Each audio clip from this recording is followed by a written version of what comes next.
I feel like he's an Instagram player. I feel like he is what Memphis Depay thinks he is. We're not sponsored by Instagram, by the way. Yeah, we just said you're overrated. Yeah. If you'd like to give us a follow.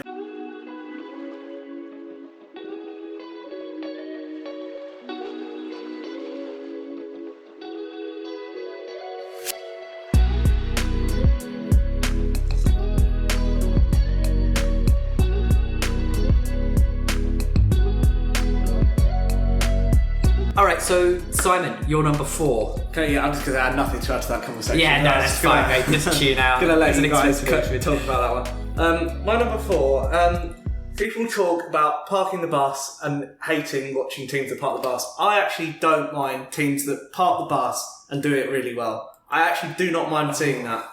I love watching... Sorry, Simon, can I just interject here? So that's basically my number 1. I went for... Okay. I basically went for style is overrated in that, like, don't get me wrong, we all want to see our teams play well, but there's no point in them playing well every week if they're still going to get beaten 3-4-2 every week. They've got to be hitting their targets and play well at the same time. Otherwise, park the bus. As you say, like, style is great, and if you can win with style, do that. That's the better way of doing it. But I think there's a lot of people that throw park the bus at Jose Mourinho's teams park the bus. Jose Mourinho's teams defend really well. It's a slightly different thing. Yes, they may be slightly too negative at times. You can argue that, particularly with the players they have. But that Chelsea side, particularly early on, they were just good defensively. And that's a different point, I think, to... And there's something about watching a team of 11 people throwing their bodies on the line, running every ball, rushing every challenge, and defending their area like really successfully. And we watched City play Villa tonight. City eventually won the game 2-0, but Villa defended really, really well for like 70-odd minutes of that game, made it really, really difficult for Man City. And they were throwing themselves onto it, didn't give any inch of space in the box. And as you say, when your quality isn't as good as the opposition, use what you do have. We're going to outrun them. We're going to outwork them. We're going to stress them. We're going to make sure we're hard to beat. And look, if we nick something on the counter, fantastic. But I think there's something quite enjoyable about watching a unit collectively perform above themselves, which I don't think you get from a team like that just has great individuals, like Liverpool have great individuals, who can just win a game out of nowhere. Something quite enjoyable about a team that has to sit in, dig deep, give everything they've got. They go off the pitch and they must be absolutely shattered. I think there is a bit of kind of like an underdog love for it as well. It's like there is something to be appreciated in a smaller team taking on a massive team, like especially something in the cup, and doing it really, really well. It's almost a bit of blitz spirit in a way. Yeah, because exactly. like they're having shots raining down from all angles, like there's attacks coming all over the place, and they just have to bunker down on the edge of their 18-yard box. But the thing is, if one person breaks, it's ruined. Yeah, that's why I think I quite like it, because it's like everyone has to be on it. It's not safe. You can't get away with one person not being on it. Yeah. Everyone has to be involved and invested. And the collective of that is so impressive, I think. And I think people don't rate it highly enough. People think parking the bus is easy. I think it's really difficult. Because teams can do it very badly. Defending is one of the hardest things in the game. And you because it takes is one person to switch off for half a second and you're done. Yeah. Yeah. No. I completely agree. I think what people probably don't like, at least more, because obviously you did talk about an underdog mentality there, and yeah, I do completely. If when a team is up against another that completely outclasses it, anyone that thinks they should just go and attack them is a fool. But I think it's when you do get teams that are supposed to be title contenders or, you know, winning things, and they play negative football, I think that's when a lot of people kind of criticise it. But then I do feel like people kind of fall in love with the idea of entertainment more so than the idea of, no, a team is there to win at the end of the day. Like, you look at the revere that Leeds are getting this season, and don't get me wrong, at the minute, Leeds are mid-table, and they play some great stuff. And if you'd have offered them mid-table at the start of the season, they'd have snapped your hand off of it. So, fair play to them. But if they were if they were Norwich last season, trying to play out from the back, and they're conceding 3-4 goals every game, they're losing every game, then you shouldn't be praising that. You should be going, no, you need to change up what you're doing. And basically be a bit more pragmatic and fight and dig in for a point. Don't try and play football against a team that's going to outplay you, because it's going to end badly 9 times out of 10. Yeah, I mean, you make the point there about title contenders. People saying that they shouldn't be parking the bus, but they still need to be good defensively, and I think people are prepared to sacrifice being good defensively very quickly. In this day and age, they definitely are. 100%. There's that old adage of attacks sell tickets, defences win titles. And that, I think there's some truth to that. Fans want to see sexy attacking football, but ultimately, usually the team that concedes the least goals, or very near the least goals, are the teams that are up there at the end of the season. That tends to be a rule. Because if you're not getting beat easily, you're picking up points. You're always picking up points, whether it be 1 or 3. You're constantly just chipping away and picking up points. So I think defence is particularly underrated, and a team putting in a solid defensive effort is I think it's really fun to watch. There's just something about it to find it quite fun to watch. I wouldn't necessarily always say it's fun to watch. I get that it's certainly effective and a good way of winning it, but I think it's more entertaining than people give it credit for. And I think it's more difficult than people give it credit for. I think. Yeah, I agree on the difficulty side of it, because you've got to be warriors for 90 minutes in that sense. But when you do watch a game as a neutral, let's say, you automatically go, I want to see. If someone was going to say, you can pick a scoreline here, do you want a 4-4 or a 1-0? You're going to go with a 4-4. So. As I said, the entertainment side of it, I do think that you'd rather watch, like Man City at their peak play Barcelona at their peak than Stoke v Burnley, wouldn't you? As a neutral, of course you would. But yeah, I 100% agree that teams that do park the bus or that do play defensive football, like I think Sean Dyche is a brilliant manager. I think what he's done at Burnley is fantastic. I think what Sam Allardyce has done over the course of his career is brilliant as well. Even Diego Simeone, for me, is the only one in a high-profile job that does that gets recognised for being really good. Yeah, I mean, Mourinho early at Chelsea as well got that same recognition. Yeah, Mourinho early at Chelsea, but I feel like people fell out of love with Mourinho because of I feel like the charisma and that adds to it. And I think there was the fact that Pep came and they showed us that there was this new, fun way of playing. No one had really exactly. There are people that would consider... There are quite a lot of people that consider Mourinho outdated now, because he is still trying to win titles the way that he won them nearly, like 15, 16 years ago. Whereas obviously now you've got this high Jurgen press, Liverpool, Jurgen Klopp, and before that, tiki-taka Barcelona, this high press, basically, this closing down, which is almost super defensive in its own way. But defensive from it, isn't it? Which is a whole other thing. Yeah. But Burnley couldn't do that even if they wanted to. No, and that's the point I make. And that's why I spoke about Jurgen Klopp earlier, slagging off West Brom when they nicked the 0-0 there a couple of years ago. And it's stupid that you would slag them off for doing that, because if they tried to take you punch for punch, you'd be knocked out within the first 15 minutes. They'd be done. The game would be finished. Well, it's like a bantamweight taking on a heavyweight. Like, you're just going to try and avoid the punches. Like, get out of the way and hope for the best. Try and nick something. If you can land in one shot, good. So yeah, no, as I said, that was kind of my number one. It really, my number one basically being that style is overrated. If you can get the results while playing great football, fantastic, do it. But if you're having to compromise one or the other, you've got to compromise the style, because style at the end of the day isn't going to keep you in the Premier League if you're not picking up points. But pragmatism and defending well will. Was that old saying, style without substance is nothing, or something like that? Yeah. And to be fair, I think that's kind of the same in life as well, not just football in general. No, I think it's a general quote in life, isn't it? But it applies to football. Okay. So that was my number 4. Brilliant. So my number 4 then, I have gone, cup draws are irrelevant to success if the team wins it. So obviously, Man City, for example, everyone moans about the teams they get in the cup runs and stuff. And I don't deny that they haven't got good cup runs, but at the end of the day, when you win an FA Cup or a League Cup, it doesn't say on that trophy, we beat Burton in the semi-final to get here. It just says your name, you win it. In the same way that if England had got to the final of the World Cup 2 years ago, it doesn't say, oh yeah, well, you know, they only beat Sweden in the quarterfinal. Does it? No, it doesn't. It's irrelevant. And at least in the FA Cup and the League Cup, you have got, if City get an easy team going into that round, you had just as much chance of getting that easy team as they did. Yeah. It's just unlucky that they got it and you didn't. That's life.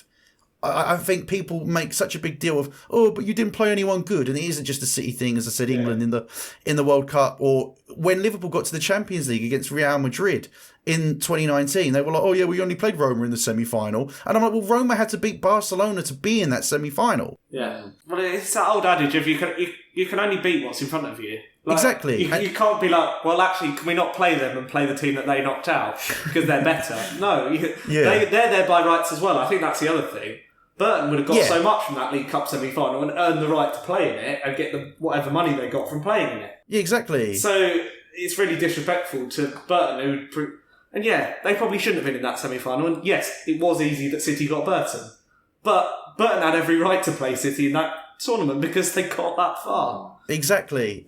And it's why it annoys me when people go, oh, well, look at the draws that City get. I'm like, well, we're in the fourth round of the Cup. I'm not being funny. If you've got a good Premier League team, that's unlucky on you, but the odds were you were just as likely to get that crap team that City got. Can I just say, it's as unlucky for the team you're playing as well. It does matter to a point though, because George, if me and you if West Ham get to the semi-finals of the FA Cup, and then we get knocked out by someone big, we're going to say that was a good run, or at least I would. I'd say, oh yeah, that's great. We got to the semi-final of an FA Cup. It does, it doesn't matter who we've got. So yeah, I agree. Yeah, it is what it is. As you said, obviously, regardless of what round you're in, you're always going to want to get drawn against the easiest team. That's natural. But if a team has a really easy run to a semi-final or a final, that you can't hold that against them. Yeah, that's just the luck of the draw. It happens. On Football Manager, they always, when you get to like a cup, quarter-final or semi-final, they ask who you want in the next round. And I always pick the easiest side. And they're like, why do you want them? Like, because we can fucking beat them. Yeah. Like, it's as simple as that. I don't want to pick someone who's really hard.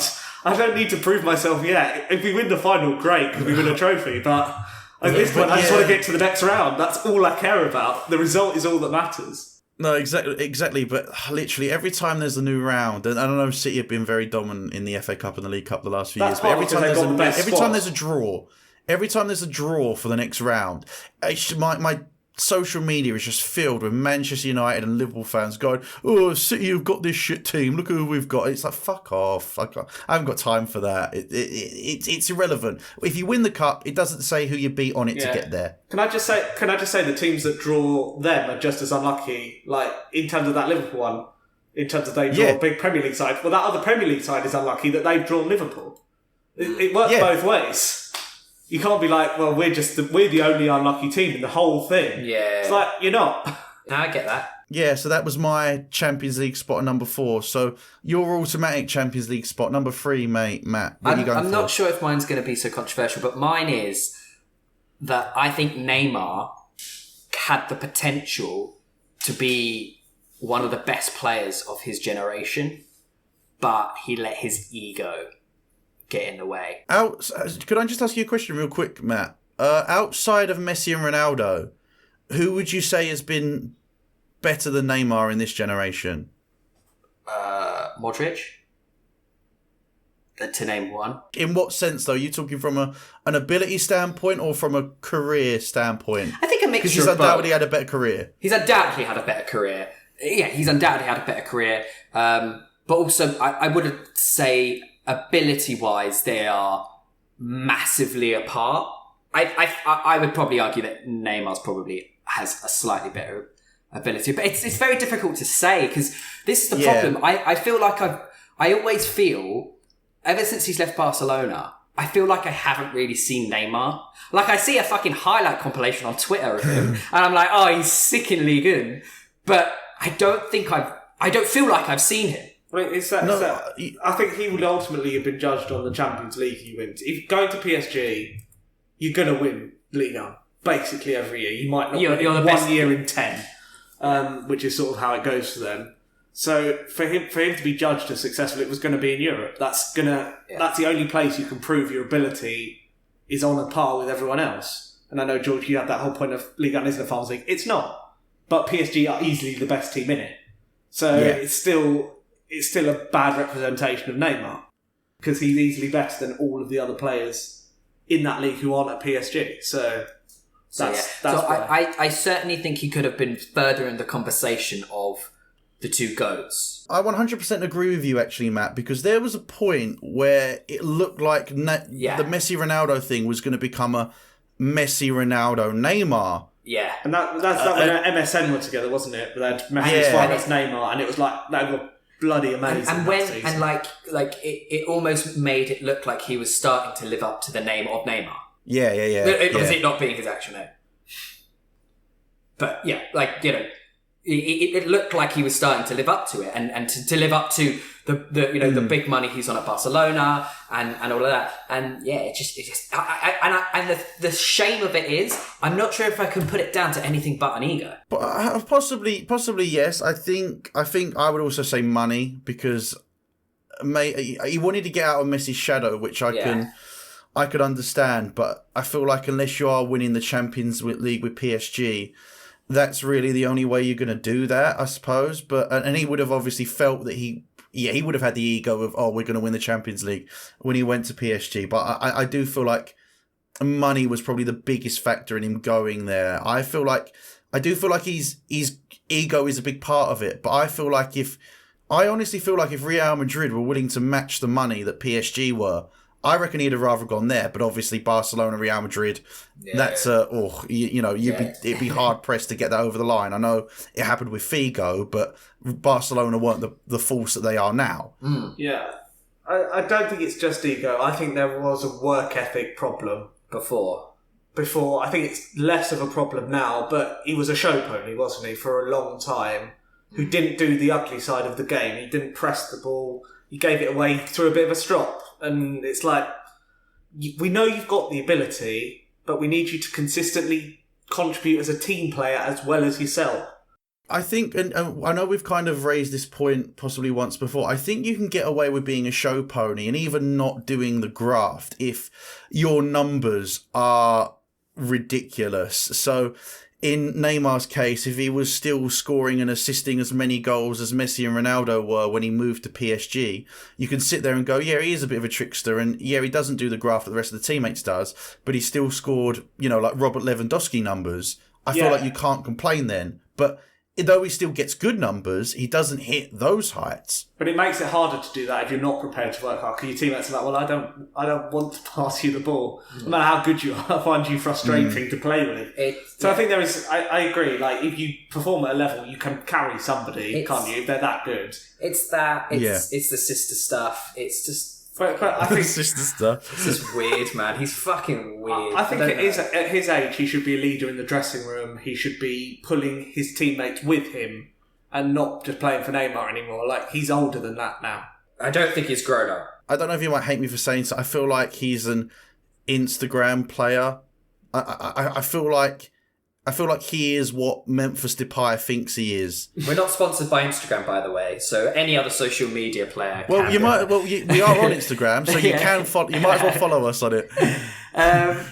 Yeah, we just said you're overrated. Yeah. If you'd like to give us a follow, drop us a line. Well, you know what though, because I reckon he'd get really upset. He kind of strikes me as that kind of guy. You know how when a pundit criticises a player and then the player comes out publicly and goes, "Oh, this person's a dick," or they're an idiot, and I think, well, dude, it's their fucking job to talk about football. If they don't think you played well, like, why would you? If you're taking it to heart the wrong way. I saw a great interview in Madison yesterday after the Leicester game, and he said that Jamie Carragher said that he didn't score more goals. So he took it as I'm going to work on my game to score more goals. He started scoring more goals. that's how you turn a negative into a positive, rather than going, oh well, Gary Neville said I play like someone on FIFA. Fuck him, he's stupid. Like I feel like that would be Neymar's reaction to criticism. I think it's, for me, it's quite simple, and maybe this is a really simplistic. For me, I think he's got a huge ego. I think it starts from when he names himself Neymar, and I don't think there's an issue with choosing your name. Most Brazilian footballers have done that. Yeah, in Brazil, mate, that is quite common. I get it, but Neymar, like, what? I guess you could have picked Pele. Yeah, for me, it's just like the start point of just the representation of a massive ego that he has that has only clashed with Messi when he was at Barcelona. And then I just feel, for me, the way I see it is I think he thinks he's done everything that he can ever dream to achieve in his career, and he's just chilling. And I think because he doesn't have that drive, that's why he hasn't kicked on to be a better player. No, I kind of agree with you there, Matt, because it goes back to my point. It goes back to my point, really, of if you criticised him, I think rather than try and channel it and turn it into something positive, I think he'd go, oh no, well, you're a fucking idiot. I don't care what you think. When that's not really the mature way of responding to criticism. especially if it's just a pundit talking about his general game.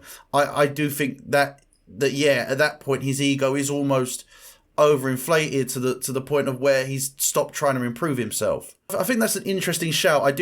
And you know what? I would say it probably is unpopular because he's got so many fans because of all these tricks and stuff. Well, I mean, in Brazil, his record for the Brazilian national side is incredible. So, like, you would not hear a Brazil fan say a bad word against him. That's what I'm saying. But to be fair, though, for Brazil, you could argue that he's earned that because, as you said, his record for Brazil is impeccable. And in the 2014 World Cup, I didn't give Brazil a chance personally. I thought they were so lucky to get to that semi-final when they did, and Neymar pretty much carried them there. I'll give him his credit for that. And then he got injured in the quarterfinal, and then they just got. I think they would have got smashed by Germany anyway. But you know, he was really the soul of that team.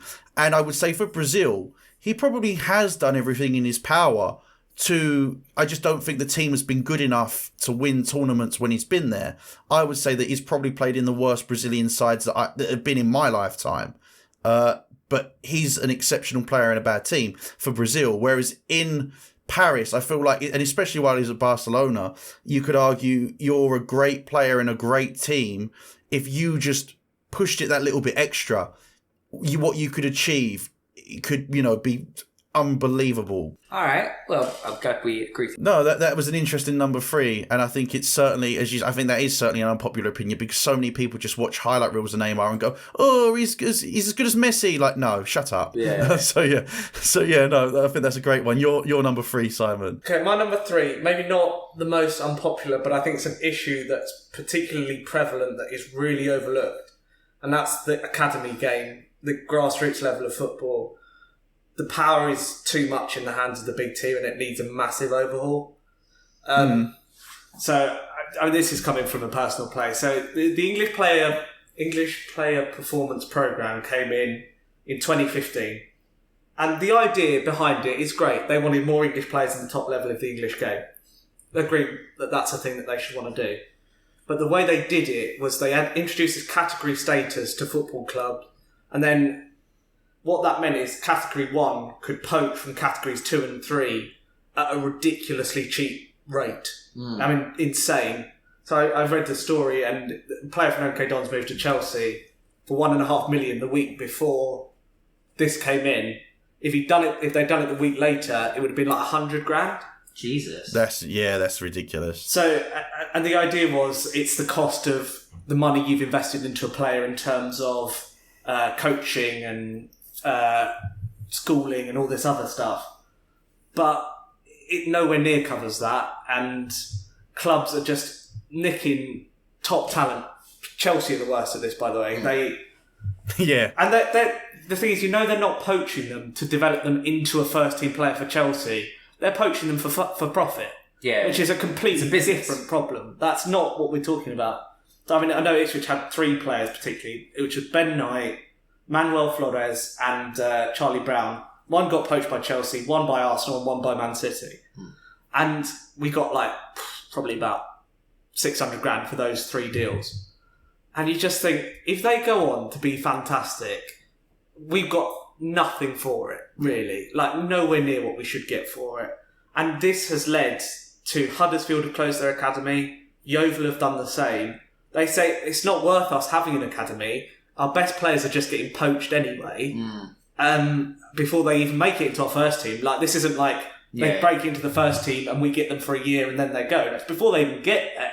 They invest all this time, all this energy from like age 7 up to age 17, and then they just don't get any benefit and a measly total. Like, it's insane. And then on the flip side of that, I talked about the categories. The cost of moving from category to category is insane money. Like, you have to invest so much. But the clubs in the top category get the most money. So there's no ability for clubs to shift their way up the division on this front. Which is why clubs have closed their academy. Because I think, well, we may as well spend the $1.5 million we would invest on our academy and buy a player, because we're going to get more returns out of that one player. It's the positive feedback loops. And I'll talk about this. I don't want to cut over you, George, but it's linked. So I'm just going to say my number 2 now.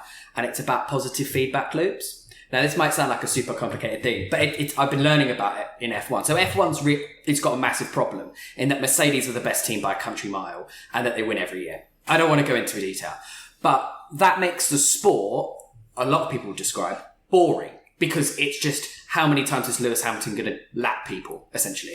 There's a little bit of drama here and there, but 90% of it you can kind of predict at the start of a race. And I think something that football has a problem with is that the big teams just get better, and you make it very, very difficult for the smaller teams to compete.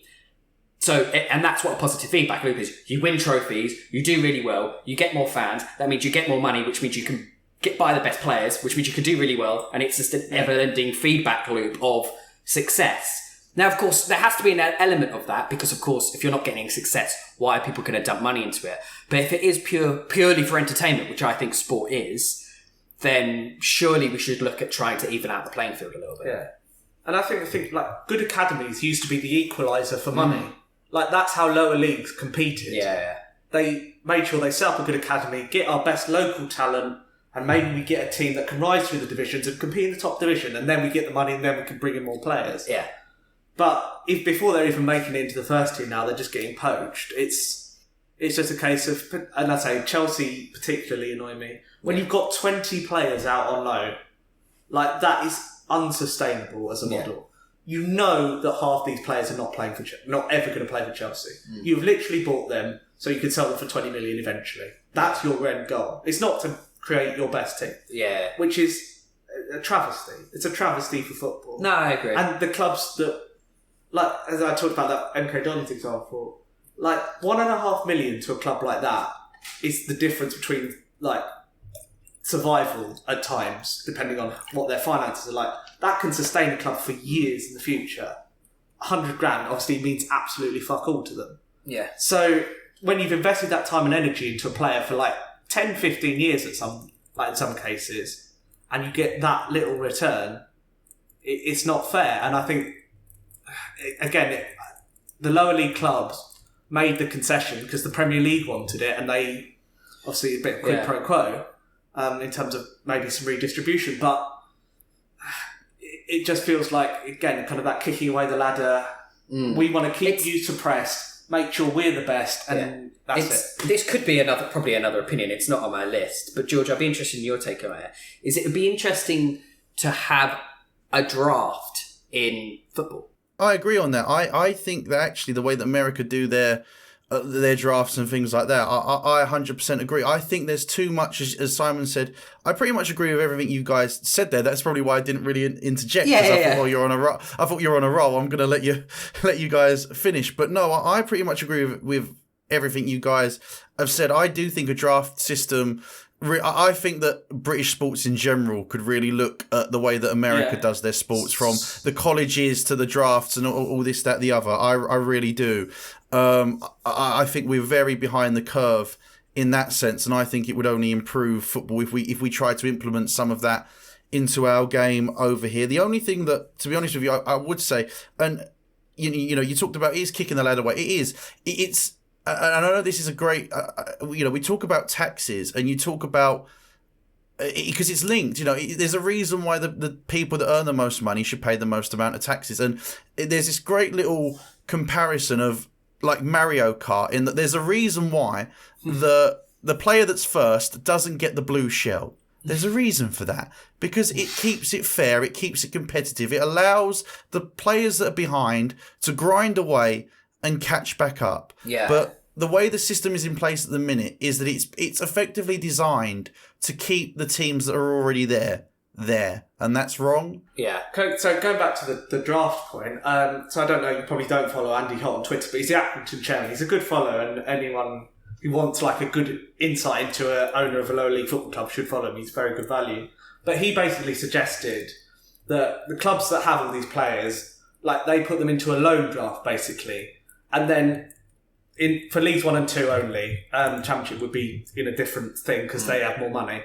But for Leagues 1 and 2, so the club that got promoted from the National League gets the first draft of the loan picks.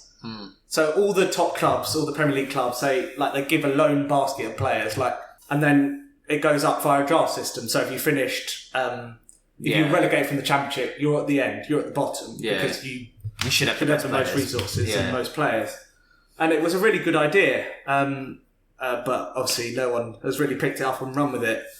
But yeah, I think some system whereby players get that. Because also, like I was saying, the idea of the programme was to make sure that top English players got the development they needed. And I think if you had that draft loan system, it's another way of doing that. They get in the game time, men's football, helping teams that were struggling. And I think it would be good for football and good for development. But as I say, I think the whole academy structure, someone needs to look at it from a bigger picture point of view and not just from that Premier League focus. And I think that's why I said it's unpopular. It's because it's the Premier League clubs are happy with how it is, so they're fine. Yeah. Whereas lower league clubs are obviously like, well, this is fucking stupid. I can't. Let's say when clubs are closing their academy because it doesn't make sense for them to have one anymore, that's really damning. A massive red flag. That is damning. Exactly. It's like Huddersfield as well. Like Huddersfield's a big club. They're in the Premier League 3 years ago. No, yeah. So then this is not like it's just bottom of the bottom. Like they said, it's not worth us having an academy. So I think that's a major problem. No, I think it's Well, to be honest with you, you raise a really good point. I have even heard, I think it was possibly even Tony Gow, I have heard argue that West Ham should close their academy just because, again, I know it's nowhere near the same level. We're probably able to keep hold of our players much better than a League 1, League 2 side would. So it's not the same. It's not the same ship, of course, but it's still this idea of, potentially younger talent can still be poached by a Man City, by a Chelsea, because of the way the system is, and the system needs to change. So yeah, I think that's a valid point. And yeah, I don't think it's really unpopular amongst fans unless they're just like brain dead selfish fans. But it's unpopular in terms of the Premier League. That's what the Premier League would want to do, because they wouldn't want to change it because the system benefits them. So yeah, the last thing they'd want to do is potentially change that and lose their power. So no, I think that's a great shout, and I think it's one that probably needed to be said. All right, so my number 3, it's not really so much about football itself. It's more, mine is, I believe that the betting culture in football needs to be toned down slightly. Now, I'm all for, if you've got a bit of spare money, a bit of disposable income, and you like a little flutter, an accumulator here, maybe some money on your team to win, that's fine. But I do think that the rate in which betting is forced down your throat nowadays, I do think it's wrong. I do think, it's all good and proper going, when the fun stops. But no, but it like, people don't see it as that. People don't interpret it as that. And it's just, you can't get away from it either. So if you're a recovering addict, but you still love football, every time you watch a game, before the game kicks off, at half time, after the game, it's just, Bet365, Sky Bet, bet this, bet that. And it's on the player's shirt. And it's just, I think it's everywhere. And I think it's too, especially in the day and age of mobile phones and everything, I think it's too easily accessible. And as I said, if someone's got disposable income and they want to throw some money on whatever team to do whatever, good luck to them. That's fine. But I think it's all too easy. Because it's designed to do that in the same way that Vegas is designed to do that. It's designed to get people. It's designed to get people to come in, give money, and then keep giving money, keep to the point of where. And as I said, I know the adverts say, "Oh, when the fun stops," but people don't think like that. People, and especially when you get hooked. To some people, it's more about the thrill of doing it than the monetary gain. No, I agree. We don't advertise. We don't allow for alcohol brands, or at least in the UK, I'm not sure about abroad, but we don't allow for alcohol brands to advertise on shirts anymore. We don't allow for cigarette brands to advertise on shirts and stuff anymore. So why do we allow gambling? I think it would be quite an unpopular opinion though, because I think for a lot of people, football for them is gambling. As I said, I haven't got an issue with people going, "Oh, I've got a spare tenner, or I've got a spare, even £100. I'm going to throw that on." That's fine. But I feel like a lot of those people would go, "Oh, well, you shouldn't turn down gambling." I'm like, yeah, but that's because it's not a problem for you. Yeah. But it's not a problem. It's not a problem for me either. I've gambled probably half a dozen times in my life. Yeah. But I do think there's such a as I said, it's the fact that it's everywhere. You can't escape it. And if you have got an issue, it's going to be so easy to fall back into it. Yeah, I just want to give a massive... So Ipswich is sponsored with Magical Vegas, which is a betting company. Yeah. But fair play to them. This year, they said, look, we're not going to sponsor... Like, they sponsor the team still, but they haven't put their name on the shirts. And what did they put in instead? I can't remember. They put a charity name on the front of it instead. So I just wanted to say, like, it's not just a case of the betting company... Like, it's not like we don't want them involved. It's like... Don't have them front and centre of everything. I really appreciated that. Like people were saying, like, and they never put them on the kids' shirts, and they paid to have the kids' shirts having different sponsors. So like they did the right thing, like ethical. That's very ethical. Yeah, that's very. Yeah. If you're going to be a gambling company, be like that. Be ethical about it. Understand the influence that you have. Yeah, exactly. Because as I said, I do just think it's too in your face and it's too everywhere, and it's just too much for me. I think there's. I do think it's a big. I think it's a real big issue in the UK generally, like not just football and. Well, Matt, you've got a gambling problem, haven't you? Called Massive Sky one. Bet. Massive one, mate. He's had his account suspended. Absolutely. Well, I'm definitely, I'm not going to be able to pay this month's rent because I've spent it all on West Ham to win the league.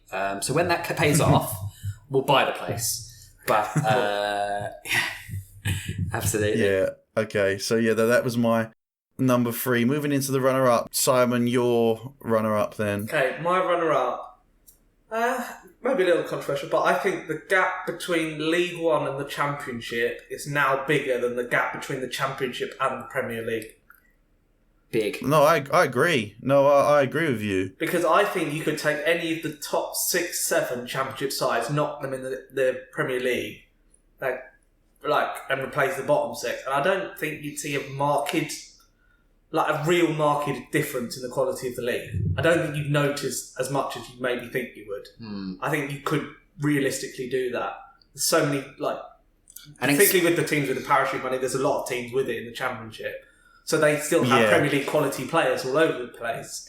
And this is why I think, teams promoted from League One, they don't have anybody who's of anywhere near the quality of, say, a Todd, I was talking about Norwich having Cantwell, Buendia, people like this. Premier League quality players. All right, they didn't do well in the Premier League, but they are Premier League quality players. You look at who they've been linked with. So teams coming from League One have to face what are essentially 6 or 7 Premier League sides, and then the good Championship sides as well, which shows that I think that gap is now enormous, and it's only going to get bigger because obviously League One introduced a salary cap this year, which is arbitrary. It's stupid. I could have hour-long rant on how stupid the salary cap in League One is. But the Championship clubs are not at all linked to that.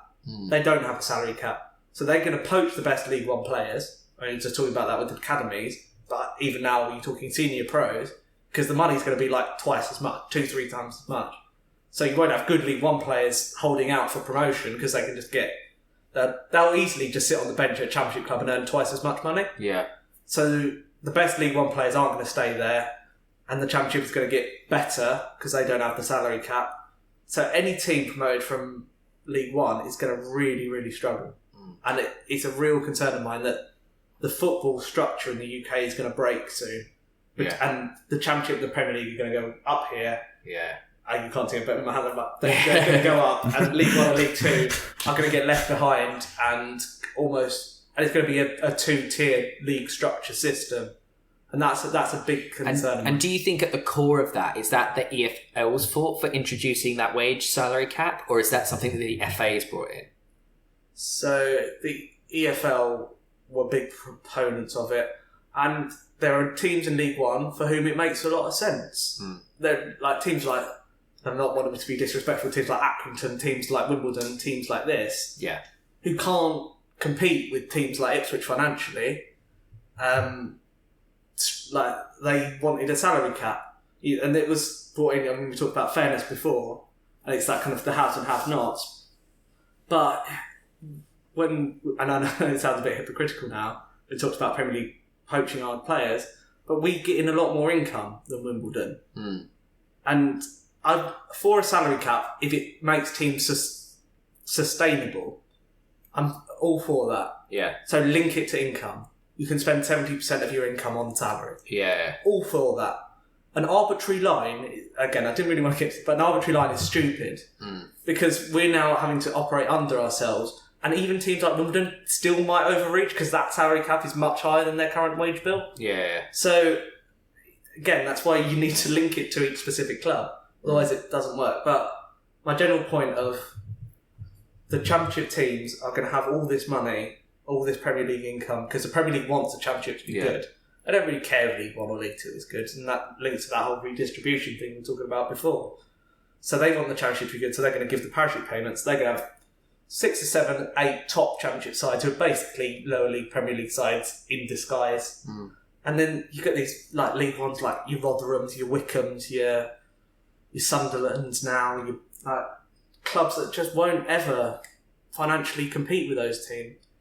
In fairness, some of them do. Luton have stayed up a couple of years in a row and gone above themselves, but I just feel that gap is bigger than it was before, bigger than the gap between the Premier League and the Championship, and it's getting wider, and that's a worry.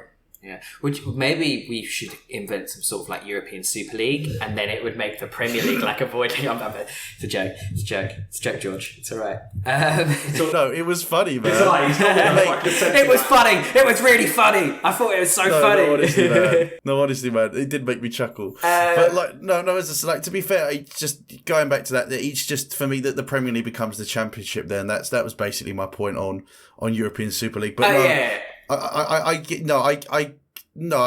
just that point you made there, Simon, I completely agree. To be honest with you, it's the only thing I would say is I don't know if it's an unpopular opinion or not. But then in the context of what the Premier League is trying to achieve, it goes against that definitely. But amongst fan bases and that, I feel like a lot of people would be behind what you just said. Yeah, sorry. In terms of the salary cap, the unpopular opinion was the gap. Because people always used to talk about the gap between the Premiership and the Championship. I think that gap has almost disappeared. I don't think there's much of a line there anymore. That was my point. That was what maybe the unpopular opinion was that gap is much smaller, and the gap is now not there. The gap is the league below. Yeah. Which I don't think people talk about as much because it's not as watched. So no, that's fair. That's a good point. It's going to penalties. Thank you so much for listening to the third part of the Mid-Table and Up podcast. Part 4 will be along very, very soon. In the meantime, please do follow us on Facebook, Instagram and Twitter, as well as on Spotify and Apple Podcasts. Thank you very much. We'll see you in the final part of the podcast.